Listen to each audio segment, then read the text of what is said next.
Hey everyone, my name is Yuvi and I am a Perth-based content creator who posts new video on YouTube every weekend. So if you're new here and you haven't subscribed, please do so you don't miss a video from me ever again. In this video, I'm going to talk about should you live in Perth? What are the pros and cons of living in Perth? And if you're thinking of moving to Perth, is it worth it? So without further ado, let's get cracking. So some background before I get started. I moved to Australia in 2017 and I was in Sydney for 5 years where I was doing my PhD before moving to Perth 2 years ago in 2022. So it's been a little over 2 years of me living in this beautiful city of Perth. So I thought this is a good time and perhaps this video will be helpful if you are someone who is contemplating a move to Australia or a move to Perth. Also in this video, I'm going to give you some contrast between different cities. In particular, comparing Western Australia to some parts over east, which is Sydney and Melbourne. So first things first, Perth ranked number 15th in Forbes 2024 list of the most livable cities in the world. 15 out of every city globally is absolutely no small feat. So just keep that in mind when you're listening to all my pros and cons in the rest of the video. So I think let's start with some negatives and then end the video on a high positive note. Okay, so my first con is a housing crisis. So if you're not aware, at the moment, Perth is going through a housing crisis where we are seeing record high prices for both renting and buying properties. We also have a ridiculously low vacancy rate at the moment, which is 0.4%. As you can see, is very, very close to 0%. So it's very hard at the moment to buy a house and much more harder if you are the one looking for renting a house here in Perth.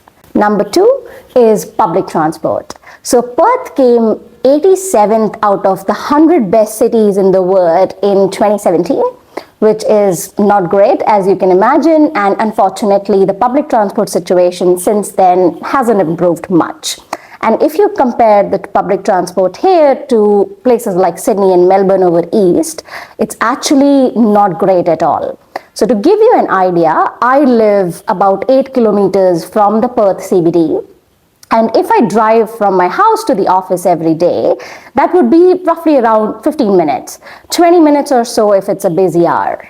And now when I take a bus every day to the office, it usually takes me 1 hour. So 1 hour compared to 15 minutes on the car, you get the point. Number 3 is Perth gets crazy hot summers and wet winters. So if you are someone who do not enjoy crazy hot weather, when I say crazy, sometimes there are days and weeks on for 45 degrees during our summertime, which is December to February. So it does get better in the evenings because we are close to the ocean, so the wind comes in after like 6 p.m. or so it gets much better in the evening, but still 45 degrees is really, really harsh. So if you're someone who loves the snow and the winters, perhaps think twice before you move to Perth. In contrast, our winters are very, very wet. So there is rain pretty much every other day during our winter months, which is again from June to August. Number 4, we have a bit difficult business opening hours. So let's say if you're trying and find a coffee after 2 p.m. on a Sunday, good luck, you're probably not going to find it. There are great places, don't get me wrong, there are great places for dinners and lunches and brunches. You just got to be a bit more mindful and aware of the business hours. So let's say on the weekends, the business hours are usually a bit later in the day, so you'll not find most of the shops open before 10 a.m. and then come 5 p.m. they'll all be shut down. It's a lot better during weekdays, but on weekends, you just have to be a bit more mindful. Number 5, which I think will not be a surprise to most people, Perth is one of the most isolated cities on the planet. We are a lot more closer to Singapore than we are to Sydney, which is a bit weird, but it's true. In that being said, the good part on that is if you are looking to go to Asia and over Middle East, you are a lot more closer from Perth than you would be from over East. So isolation has its perks and cons, but I think that isolation is still an important factor if you are someone who travel a lot and take a lot of airplanes. So keep that in mind before you move to Perth. Now that was all with the cons. We'll go on to the good stuff now. So number one in the benefits or the pros is the economy. So WA across the country has the best household income and household salaries Australia-wide. So it has always been, or in most part of history, that has been the case. Part of the reason for a great economy here in Perth is our mining and resources sector, which has always been quite flourished. And gradually that sector is also getting enhanced with clean energy and renewables. So the salaries are pretty good here in Perth for most people who are in those sectors, but it also creates a lot more opportunities for everyone around us. So it's a pretty good place to get a job, and the lifestyle is overall absolutely fantastic. Number two is the cost of living. So despite the housing crisis that we are currently in, Perth is still one of the most affordable capital cities to have a house in Australia. So if you compare median prices from Sydney and Melbourne and here in Perth, despite them being one of the highest they have ever been in our history, it's still a lot more affordable, and you can dream of buying a house, or a rather much bigger house, for a similar price that you'll get in other capital cities. Number three, it's absolutely gorgeous. So the scenery here in Western Australia will spoil you so quickly once you move here. We have a pristine coastline of over 10,000 kilometers. So all throughout the state, it's absolutely beautiful. And the best part of that is, even if you do not want to go very far away from Perth, Perth itself has so many amazing parks. You can, for example, see Kings Park, which is the largest in-city park across the world. It's absolutely amazing and beautiful. The beaches, 10 minutes, 15 minutes drive will take you some of the best beaches in the world, be it Scarborough or Cottesloe, City Beach. All in all, you'll be spoiled for choices here when it comes to natural beauty. I cannot recommend it enough. Number four, the weather. So I know I did say that Perth has some bad summer days, but that being said, Perth all year round has some of the best weather you can find here in Australia. We get sunshine on an average of 8 hours every day, and that is your year-round average. So most times the weather here is absolutely gorgeous.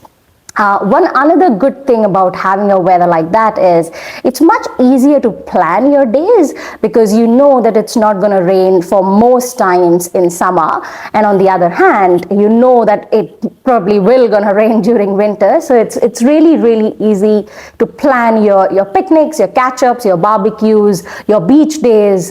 So it's really great weather all year round, except if you leave a few 45-degree days. Number five is food. So Perth is quite multicultural, and in the last few years, the food scene has grown tremendously. Try finding any kind of cuisine in Perth and I'm sure you're going to get it. So it has great Indian food, absolutely delicious cafes with amazing coffee that you can find. So many different options. You now also have a lot of food markets. So there are weekend food markets, there are food markets on the beaches, and then so many different options. There are also food trucks if that is something that you like, with so many different options. For kids, you can take them anywhere, and it's an entertainment plus food scene. It's fairly common these days. I make a lot of food videos, so if you want to try and check out, I'm going to leave a playlist up here. Number 6 is safety. So Perth is actually quite safe. So if you check out the crime rates in a lot of our cities, Australia is quite safe a place in general. So let's say for female solo travelers, it's you'll not find a difficulty. Let's say even if you are roaming around all by yourself at 8 a.m., there are pockets in Perth where you'll probably need to be a lot more cautious than others. But all in all, it's a very safe city for anyone and everyone. So number 7 is our relaxed and chill culture. So Perth is definitely not a party city. We're very relaxed, and culture here is very laid back. And you'll find that in a lot of other Australian cities as well, if you compare them from the US or London and places like that, which are usually very busy and very rushed. You'll find our culture a lot more laid back and calmer. And even when I moved from Sydney to Perth, the change for me was quite positive because it's a lot more calmer, even if you compare Perth to Sydney. And if you want a more detailed video of comparing Perth to Sydney, do let me know in the comments down below and I'll create another video. So the family culture here in Perth is very strong. You'll find most people do finish work by 5 p.m. or 6 p.m. in the evening, so they can get back to their families till dinner time, which, if you'll ask me, is a fantastic quality in a city, if I may. And it's a great place to raise families. So if you're someone who do enjoy and respect the family time, Perth is an absolutely amazing city to be in. Number 8, so it's close proximity to Asia and Middle East. So if you have, let's say, family in Asia, or you travel a lot to Asia and Middle East, Perth is a lot better place to stay compared to places like Sydney and Melbourne, because your flights will be a lot more shorter. You'll be surprised to know how many people from Perth actually visit Bali as a weekend getaway, because it's just a 4-hour flight. So it's very, very quick if you want to go to any place in Asia, India, China, or Indonesia, Malaysia, Singapore. We have relatively shorter flights than if you're planning on taking them anywhere else in Australia. And then finally, number 9, it's the road trips. So road trips is one of the best parts of staying in Western Australia. I did mention that we have a massive, pristine coastline of over 10,000 kilometers in WA, which makes it a perfect place to enjoy some beautiful views. We have great national parks all the way from Kalbarri. There are some stunning and very famous road trips if you want to go from Perth to Exmouth, Perth to Esperance, to Broome, anywhere and everywhere. So whenever you get time, there is like a plan a road trip and you'll always have different options and different experiences. It's absolutely phenomenal how much we have to see here in WA. It's because it's a massive, massive state. And it's actually a very, very good thing. You'll always have things to enjoy with friends and family. So here you have it, everyone. So these are some of my pros and cons. If you are someone who also live in Perth, let me know down in the comments if you agree or disagree. And for anyone who is planning a move or a trip to Perth, I really hope that this video was helpful. Alrighty, so until next time, I'll look forward to seeing you in my next video. Take care. Bye.